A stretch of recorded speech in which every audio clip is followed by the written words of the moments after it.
Hey guys, and welcome back to episode 4 of Omnifactory. I've been doing a little bit of preparation in between episodes.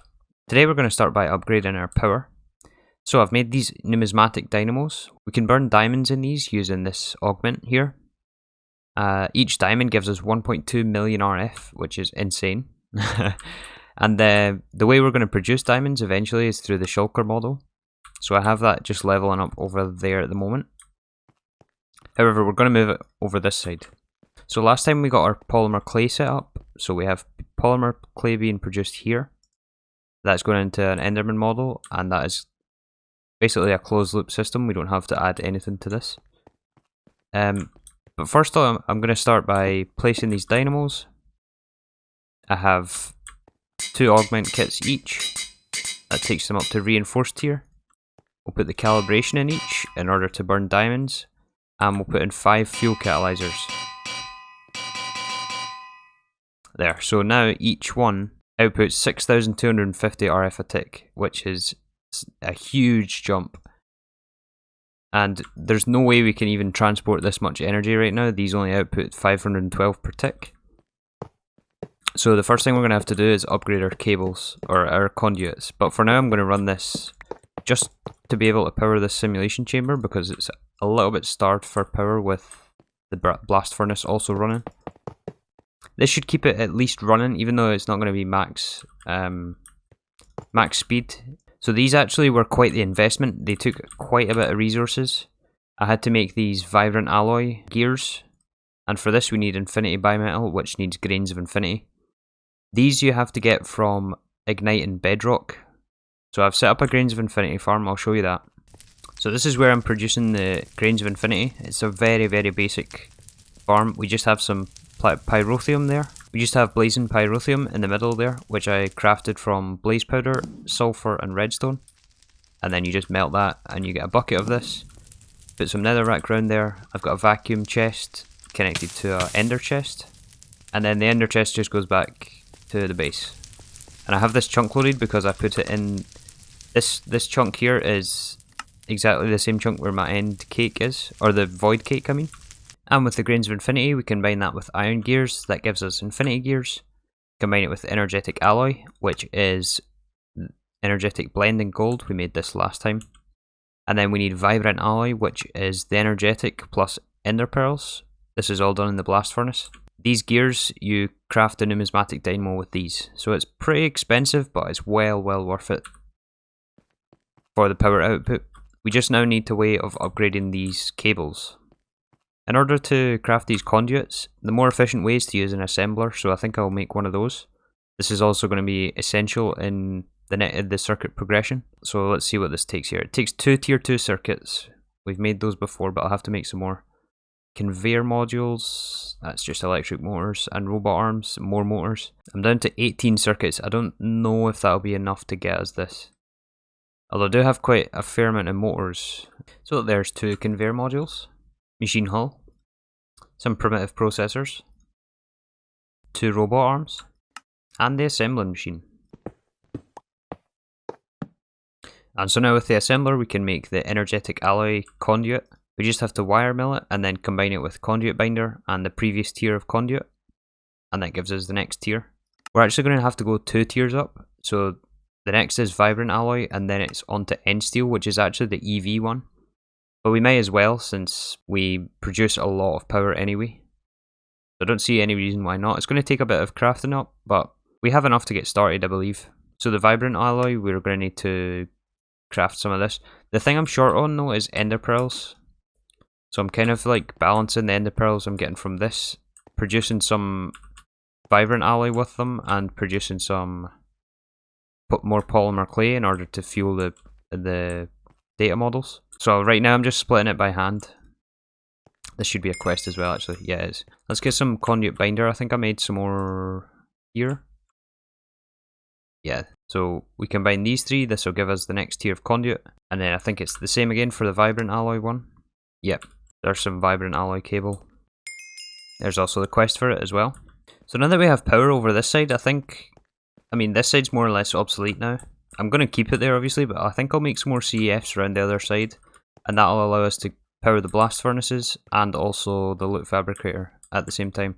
Because I noticed this setup here doesn't get quite enough power as is.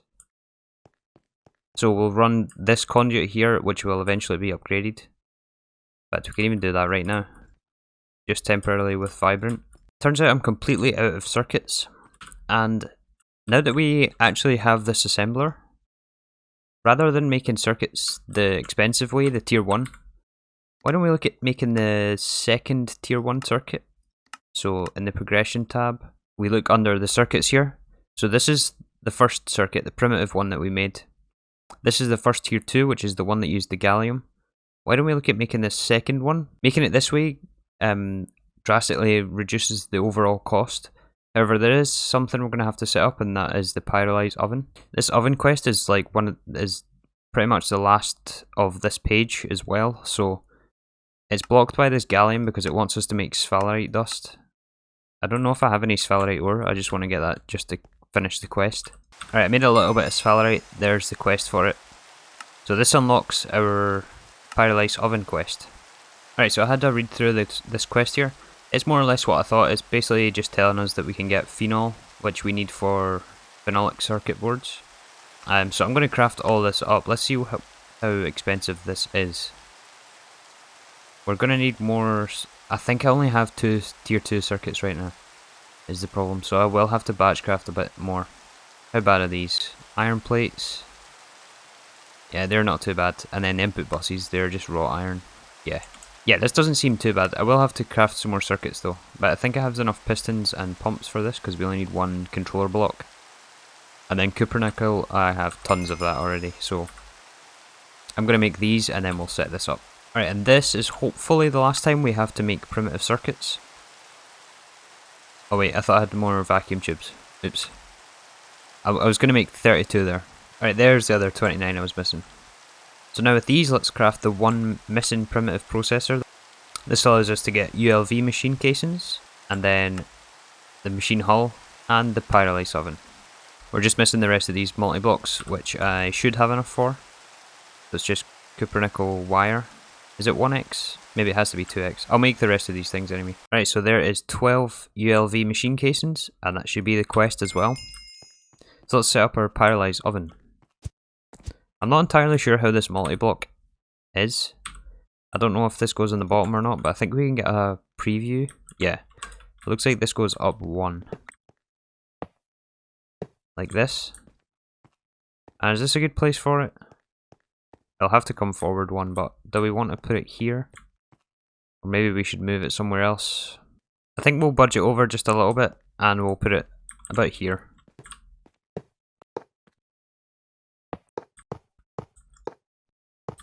There, something like that. So I've set the input bus, the output bus on the front, and then fluid output and fluid input on the back middle here. I guess I should also explain the whole reason we're setting this up as well. So the recipe we're going to be running here is coal and steam in order to produce this phenol and coke. Coke has several different uses. We can use the coke dust. We can centrifuge that into carbon, and that has tons and tons of different uses later down the line. So that'll be useful. However, we're currently after this phenol here in order to make these phenolic substrate. And this gives us the second tier 1 circuit. So the inputs here are going to be coal and steam. We're going to have to make a fluid heater. Alright, and there's our fluid heater. We're also going to need an end reservoir to supply it with water. And I think a circuit as well. Yeah, circuit on configuration 1. So if we take the primitive processor, shapeless craft it, that gives us an integrated circuit. And this basically just determines the recipe so that if you have the same inputs for a given machine, the game will know which one you want to craft. So what was that again? Circuit 1? Yeah. You know what, it's probably going to be better if we move this down 1 block. So I'll do that. Then we place our fluid heater, set that to auto extract. Like that, put our circuit in, and then we have to give it water. So we'll place the end reservoir there, set it to auto output, and then we'll put the fluid heater back. Set this to auto output, make sure it's on the right hand side. Yep, so now that's dumping all the steam into here. which is good. And then we have to input coal. Now we're going to need somewhere to store the phenol. For now I'm just going to put it into a steel drum. And then we'll put an output crate and an input crate. Stick some coal in here and it should start running. Oh, we need a circuit for this as well. Fair enough. That's easy enough to do. Configuration 1. And does this go in the input buses? Yeah, it does. So now this is running. This will give us coke and also phenol in here. Alright, so the next part of the quest is to make these phenolic circuit boards. And it explains that we need coal coke in the parallelized oven, which we now have, or that it's running now. So we need a chemical reactor to make coated boards into phenolic substrate. And then we have to make resistors, fine copper wire, and capacitors. These resistors are really, really cheap. You get 12 for 1 coal dust. Fine copper wire. More fine copper wire. And then these capacitors. Eventually we can make them with these polyethylene sheets and aluminium foil, but we don't have access to that yet. So we're going to have to make it this way. Using rubber, fine silver wire, and tin alloy foil. How do we make tin alloy? Okay, it's just tin and iron. That's very easy. Alright, I've crafted up a bunch of these components now, so I have enough for 2 stacks. I'm just waiting on the last couple of phenolic boards. I just moved the phenol manually from this drum into here, just for now. So that should be the last of it, and then we need molten tin in order to start this as well. I don't actually know how much tin this uses. 100 yeah, so 1 ingot per circuit, which is not bad. So this is now getting us the second tier 1 circuits, which basically makes these primitive ones obsolete, and it's what we're going to be using from now on. There's one tier higher, I think, actually. Yeah, this refined one is even cheaper again, although we don't quite have access to that because that requires polyethylene and sulfuric acid. So that is the next step up, but for now these are significantly better than making the primitive ones.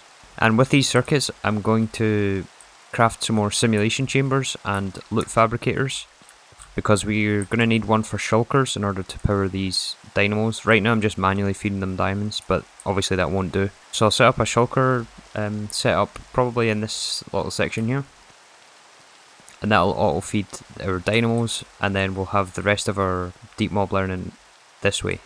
I know I've kind of like mirrored around this setup. Originally it was going to be over there, but I've moved it over here. I think this is probably going to be a better place for it. And then we'll have our main power line running here, and then we'll still have like LV, MV, HV, and so on. Alright, so I'm back. I ended up getting a bit carried away last night, and I really lost track of time. It's been hours and hours later, so I'll kind of show you what I've set up here. So I added more simulation chambers.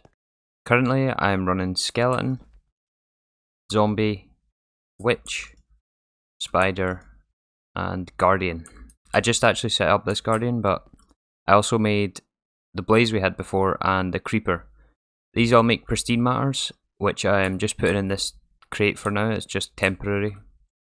And then I have a loot fabricator, and every so often I'll just come here, say we need more coal.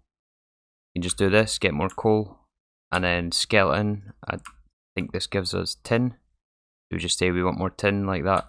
All just gets exported in here for now, because it is only temporary. But this will get our data models leveled up. Of course, the higher the tier data model, the more chance of a pristine we get. So the quicker we get this up and running, the quicker we get them to the max tier. And also for fueling these, I'm also just moving the pulsating polymer clay by hand right now, and splitting it between this and also this system here. Although I'm like prioritizing this because this is power. So this is just another loot fabricator simulation chamber setup, running the shulker one to get diamonds. We're producing way in excess of diamonds right now. So this is currently at 11 stacks, and then the diamonds get auto fed into these numismatic dynamos, and these are for the power. I also ended up batch crafting a whole lot more circuits. Oh wow, we have already nearly 3 stacks. Well, just over 2.5 stacks, which is a lot more than I expected to have. I just batch crafted a bunch of the components and chucked them all in there. I also switched this over to using solar alloy, which is a lot more efficient use of tin. It uses a bit of antimony. It's only 1 per 10 ingot. And this soldering alloy only consumes half as much tin per circuit as well, so we get a lot more for each ingot of tin that we put in. So we have really enough circuits to progress now. And I've also been making up a bunch more alloys. We have a lot more resources in here. I've been mining as well. I went for some quartz that we're going to need for AE2. And I got this really good hammer with smashing on it.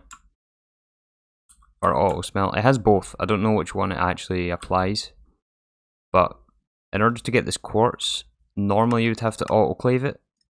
Well, pulverize first. Yeah, pulverize the ore first and then autoclave the crushed ore. Or the crushed dust into the quartzite.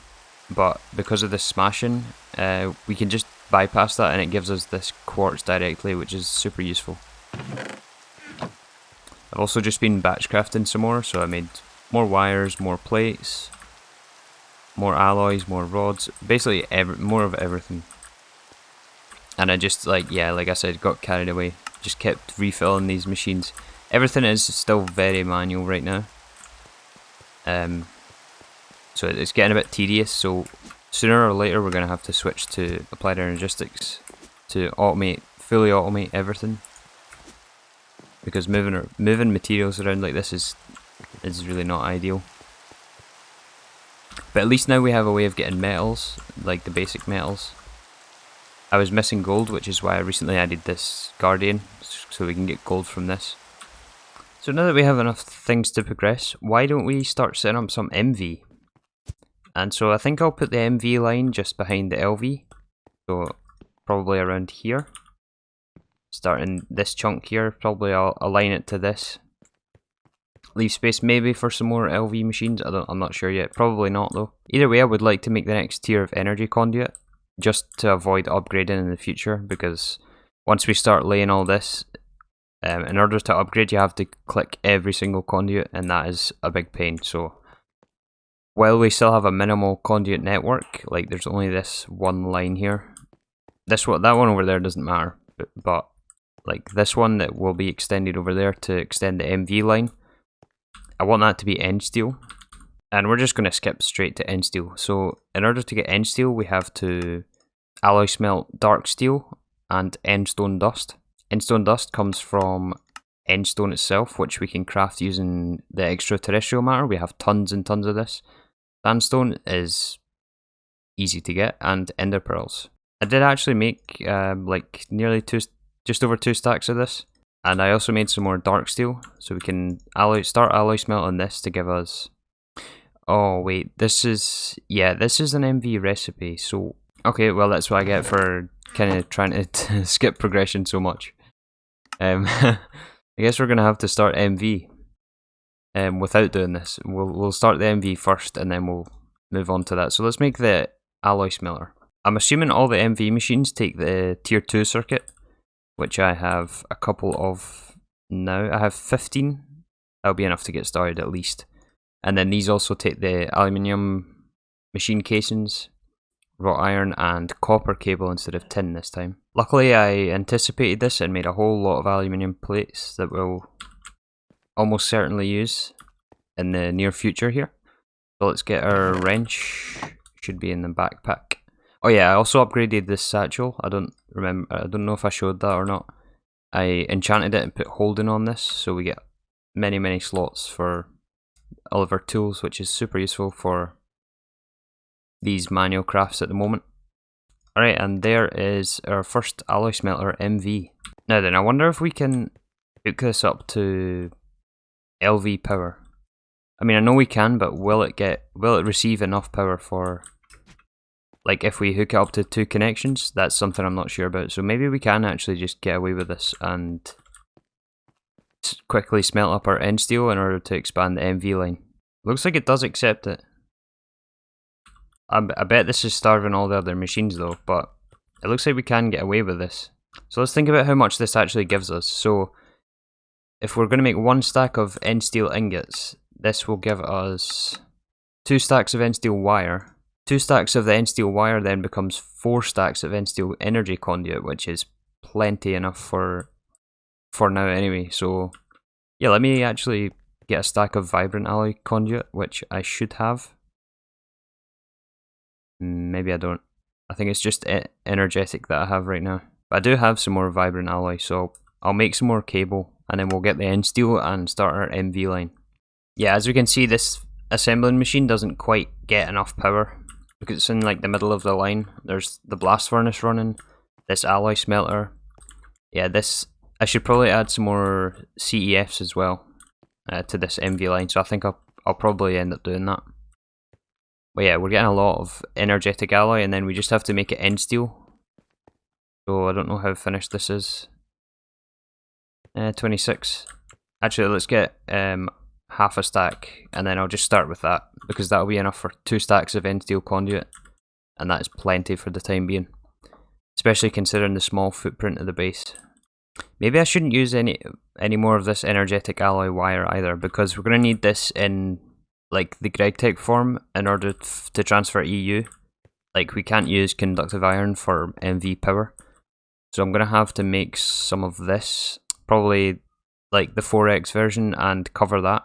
Let's check how much energetic alloy I actually have, because I did put in quite a fair bit. Oh yeah, we have plenty. So let's just make more wire out of this, and we'll also queue up our end steel ingots for wires.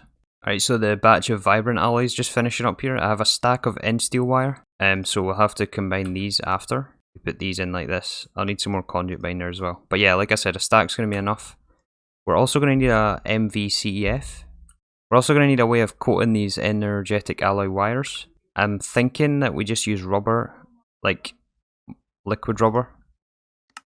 In order to get liquid rubber, I guess it's probably easier just to centrifuge a bunch of rubber rather than craft with a hammer. So let's just do that actually. It'll give us glue, a byproduct, but that'll be useful later on for, I think it's cutting machine that uses glue. Anyways, there's our end steel cables, which is 32,000 RF a tick. So let's just swap these out just now. I love the look of these end steel cable conduits. I think they're probably the best looking conduit. So there is our CEF to convert RF to EU for MV. So we'll do a similar setup to over there. Again, most of this LV and MV stuff is going to be all temporary anyway, so it's going to get rebuilt. It's just mostly just to get us started. So we'll put our CEF here.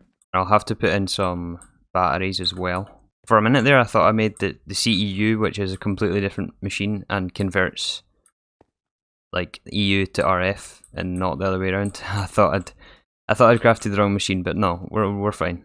So by now we have some raw rubber pulp from centrifuging the rubber, and then we combine this in, is it the chemical reactor? I'll have to move this phenol out of the way. Let's just swap this tank since it's empty. We combine this with sulfur. I don't know if I have any sulfur on me. We only have 12 sulfur, although doesn't DML give us sulfur? Perhaps it's the Blaze model one, which we don't have running at the moment. Although I seem to remember I have a couple of pristines left in here. I have one. Maybe let's just run this Blaze instead of, maybe Zombie for now. I'll take out Zombie and run the Blaze instead, because I have tons and tons of iron. There's 44 sulfur. That'll be enough at least to get us started. Wow, this is a slow recipe. Right, we have some for now. I guess I'll have to take out the solder and alloy. We'll take that out for now. Put in our rubber. We'll also need a circuit on 24. Or is it 28? I think it's 28. Since we're using a 16x CEF, we need 16x wire to go with it, otherwise it will burn up. Oh, it was 24. I was right the first time. There we go. Oh, that actually uses a lot of rubber. I guess we're coating 16 wires at a time. So yeah, we're going to need a handful of these. I'm going to craft the rest up right now. It's just a matter of waiting on this rubber. Let's just take a look at the quest book just to see what it's suggesting, because I don't actually know exactly the next steps is going to be from here. I would ideally like to get into Applied Energistics, but I don't know exactly how expensive that is. So the quest is suggesting that we switch the blast furnace over, the energy input hatch. Because if we remember here, we have 2 LV hatches. I may actually move this whole blast furnace over to our MV line and set up more like dedicated ones, for one for aluminium, one for energetic, one for vibrant. There's going to be some more alloys, I think, in MV. It's either going to be that as the first step, or we look into getting Applied Energistics. And the start of that looks like it's in the beginning quests, and it's wanting us to make a charger, which is super cheap at this point. Alright, I've decided we're doing AE2 because our storage situation is getting a bit ridiculous with all these crates. We're filling up and it's getting a big mess. I don't think it'll take us too much in order to get at least digital storage. So I've had a look at some of these recipes. We just need to make some fluics and then set up some terminals and some disk drives. I don't think that'll be really too difficult. So let's start with this charger, and we'll charge up some quartz. I guess I should start some Certus as well. Let's do that. Is 4 stacks going to be enough? Surely, right? Surely. And do I have an autoclave? I do have an autoclave. No water in it though. That's easy enough to fix though. That should give it water. That's probably going to be really slow though. I'll probably have to upgrade that. Is this even an LV? Yeah, it is an LV recipe. It's just we're not getting water fast enough. So for this charger, we're going to need Certus quartz plates, which is Certus quartz and the compactor. So I guess we should start up some of that as well. So there's our charger. I don't think I'll fully automate this, but we can at least set up with input and output. If we take our Certus, we should be able to insert this. That'll get charged. Hopefully pretty quick because it's on end steel. And that gives us charged Certus quartz. Now let's test, can we insert and extract from this machine? But I think these base AE2 chargers have to be sided, so they're input the top, output the bottom. However, I believe if we just do this and hook up one inventory, it is smart enough to only pull out when it's charged, I think. Yeah, so we can put in a bunch of Certus quartz in here and it'll all get charged for us. I suppose I should also move this autoclave so that we can auto input into this. Let's not mess about with that poor water source, let's just put it here instead. And we'll put an ender var attached to this. And I made a small batch of this ender fluid conduit just to help move the water faster. There, so now we have much faster water going into this autoclave, and we also have the auto input and output. So we can batch craft much easier. Make sure to set auto output as well. And don't forget a slab so we don't fall. So that completes the charger quest. The next one is the energy acceptor. This energy acceptor is going to require fluics. And to make fluics we need charged Certus quartz, nether quartz and redstone, and we drop that into water. So I'll probably make a couple of stacks of that because that's used all over the place in AE2. In fact, I know we can use the crystal growth chamber from AE2 stuff. This is, well, this is an easier recipe than I thought, so I'm going to make one of these. This means you can craft fluics without having to throw the items in world. You can just pipe it all into this machine and then extract it into a crate, and we'll probably put it next to this charger here. Again, just a temporary setup, just to allow us to batch craft. So there is our crystal growth chamber. If we just throw in redstone, charged quartz and nether quartz, oh, and also turn off the magnet, you can see it turns into fluics in the water. And I think it doubles it as well, so we get 2 per stack of input. So there's 3.5 stacks of fluics to get started, and we'll make the energy acceptor. So we need plates, electrical steel plates. Man, I love batch crafting. You always just have stuff. Anyways, there is our energy acceptor. So we can put this next to this crystal growth chamber, like that, and then that'll allow us to make the fluics in here more easily. So AE2 has its own specific wires and conduits, and we're going to need lots and lots and lots of these. So it's the ME conduit, which is made from glass cable and is made from quartz fiber. Oh, looks like this pack we have to use pure quartz. So for that we need nether quartz dust and sand. That's really easy actually. Glowstone is easy since we're getting it from DML. And yeah, I'll actually just show you here the power of DML. Is like, say we need glowstone, we just put in glowstone here Eventually we'll fully automate this, but that gives us so much glowstone. Also, there's a recipe for using this overworlding matter to make iron. This recipe is insane. You get 8 iron per 4 overworlding matter and rotten flesh. And the flesh you can get from the zombie pristines. So if you have like an excess of overworlding matter, you can turn that into iron instead of doing it directly with the pristines. And then we can craft our nether quartz dust with sand. That gives us the seeds. And we put the seeds in the crystal growth chamber, and these will slowly grow into the pure certus. Or pure nether quartz, I mean. And then with this we make our conduits. So I'm going to make like a couple of stacks of this, maybe 6 stacks. While the wires are crafting, let's make an energy cell. Oh, I'm missing some flux dust. There's the energy cell. And there's our ME conduit just starting up here. We got 16 so far. And the quest, yep. We're also going to make a terminal. And 2 ME chests. There's 2. And with the chests, we're going to craft them into drives, which allows us to put storage housings in there. Or storage drives, and this is our digital storage. I think we'll finish off with that because this is running a bit long. And then next time we will further expand our AE2, but I'm glad we got at least started in there. And this is really where the game starts. This is where we can really start accelerating the progression and also automating fully and transporting items. So these drives take emitters and also sensors, which is a bit expensive. There's 2 circuits each, so that's what, 4 circuits? No, 6 circuits. These sensors take a circuit as well. There's an emitter and 2 sensors and our 2 disk drives. Alright, and this is our first batch of 1k ME storage components.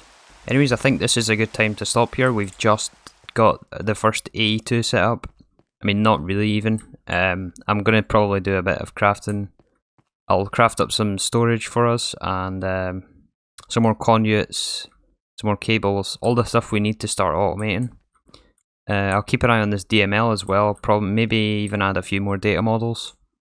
Anyways guys, thanks for dropping by, and see you tomorrow when we start automating some more AE2.